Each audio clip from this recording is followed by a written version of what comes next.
joined in studio by Kwame Oruedu, one of the lawyers representing the Member of Parliament for Akwatia and Eskume. So, Oruedu, thank you for coming. Thank you, Charles, for inviting me. He's also my brother as well. Oh, he is? Yes, he's my brother as well. Okay, but he wasn't in court today, but I'm sure you've communicated the... Well, definitely, he's aware of his victory today in court and the victory for all of us. And we are happy and grateful. I mean, how has he received this? He's a happy man because, trust me, I mean, contempt is not an easy stuff.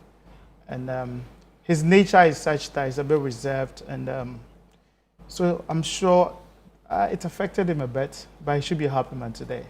Oh. He should be a happy man today. I haven't met him yet, personally, but I've had exchanges with him, and he's a happy man. I mean, on hindsight, do you think your clients could have handled, his contents in a different way? Because I'm told that this matter, contempt matter, can be taken up in a different court. Honestly, he had no concerns. It was just that the applicant or the Honorable Okoyo, the former MP, took up these issues, and for me, I thought it could have been resolved even at Akwatia before this escalation. So he's okay, and we believe that, there's a saying that litigation would have to come to an end. We believe that this should be the last time this matter comes up. I believe so, even though we await the full reasoning by the Supreme Court. But you don't litigate forever. I'm not sure this matter would have to resurrect in any other court. We need to come together as one people of Akwatia. We need to move forward. I mean, I would make a personal, passionate appeal to all people involved because we know each other. We are all from Akwatia. I don't know if you would recall, years ago, Akwatia used to be a flashpoint when it comes to elections. I mean, until 2012, Akwatia was always in the news as being an election flashpoint. It stopped somewhere around in 2012. Baba Jamal became the MP. It was peaceful. Honorable Amase took over. The current, Okoyo, Honorable Bachi Adam, he was MP 2020 to 2024, and now he's in Eskume. So gradually, Akwatia has moved itself from being known as an election flashpoint to today when everything is peaceful. So I would sort of impress upon all parties involved. We know each other. So if you go to the NDC, for instance, I know Chairman Bibi personally, I know Chairman Abilongo personally, I know David, I know even the lawyer for So you want them to stop litigating this matter? I want all of us to come together and let us understand that it's just a matter of election. We are one people. We don't want to have that tag of Akwatia as being an election flashpoint because, trust me, this whole petition, whether it's contempt, it created a lot of tension back home. I mean, people were not talking to each other. It was a bit of a tension because definitely Honorable Eskume would have his supporters. Honorable Bachi Adam would have his supporters. It created a lot of unnecessary issues. But your clients could have also elected not to swear into Parliament. Yes, that is why I'm calling on all parties, all people involved. You see, the names I have mentioned, they are big people when it comes to matters of NDC. Even the lawyer himself, he's like a brother to me and all that. I mean, this is something we could resolve in Akwatia, and we don't even have to escalate it. Because at the end of the day, election is just a 4-year term. It is honorable in Eskume today. I mean, 2028 is just around the corner. It is a tension that could come as a result of these petitions, these applications in court, that I believe that as people from Akwatia, as people from one area, we should look at the bigger picture. Because we don't want to go back to the days when you mention Akwatia, everybody says it's an election flashpoint. We don't want that. It has since stopped since 2012. Because, trust me, before 2012, you couldn't just conduct elections simply in Akwatia. Violence and all manner of stuff. And we have moved from there.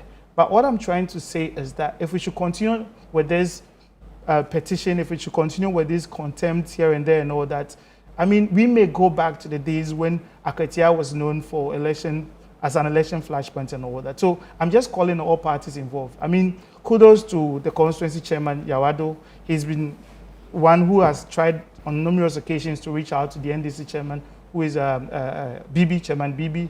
The NDC bigwigs in Akwatia, Abilongo, showing him, all these, we should come together and say, you know what, it is time that this whole thing about Akwatia elections should just be put aside. 4 years is just, we should all come together we have a new DC, let me mention. We should all come on board and say that, you know what, enough is enough. The Supreme Court has spoken. Litigation should one day come to an end. So that's the politics. Now let's talk about the victory today. Do you describe this as a full legal victory? Because the election petition itself, it still holds, right? Yes, I mean, the reasoning of the court is not yet out, So what I could probably assist viewers with would be the chronology of events and the implications of the decision of the court. So today, yes, of course, we were in court, and I've already spoken.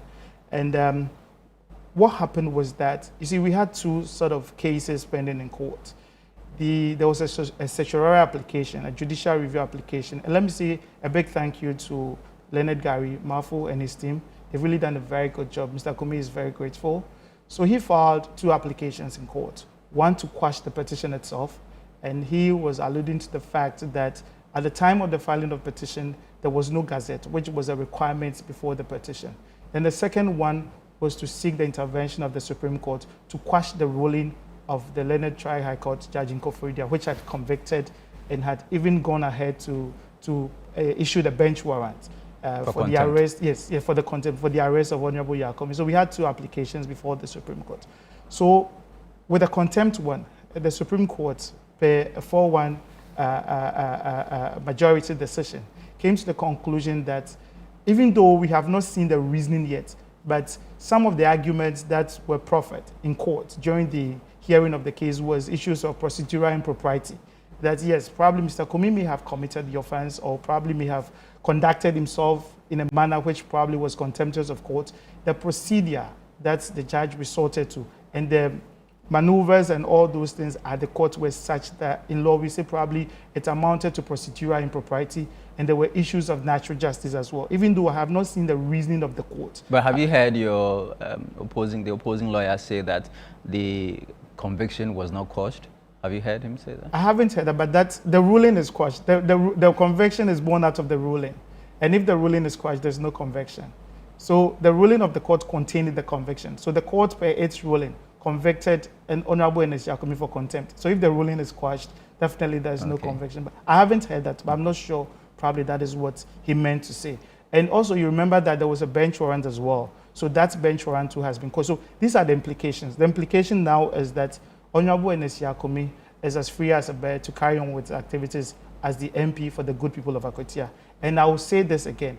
It is time for us to reconcile. It's time for us to come together, because this started somewhere back last year, around December or something like that. And it has created unnecessary tension back home. And I believe that it's okay. I mean, litigation would have to come to an end. Let's all forge together as one people of Akwatia, and let's move forward behind our MP. What's your client's current position on the election petition itself? What is he saying? You see, we had raised issues. What we say with the legal team for Mr. Neskumi had raised issues that the petition was not proper before the High Court, because at the time it was filed, there was no gazette notification.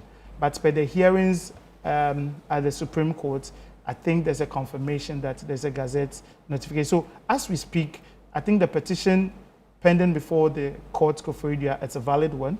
And we are yet to probably provide our answers to the various averments they have made in their petition. It is something that, personally, if you would ask me, I don't think on merit it is too strong, because this is an MP who won by a clear vote of, I think, 2,000 plus and all that. But I believe that even if the petition is pending, it is not too late for us to come together as one people of Akwatia to see if we can forge forward behind our MP.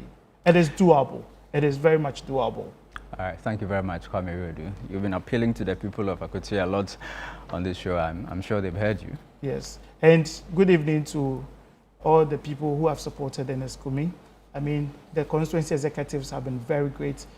His colleague MPs have been very great as well. There was a time that even the minority leader himself came to Parliament.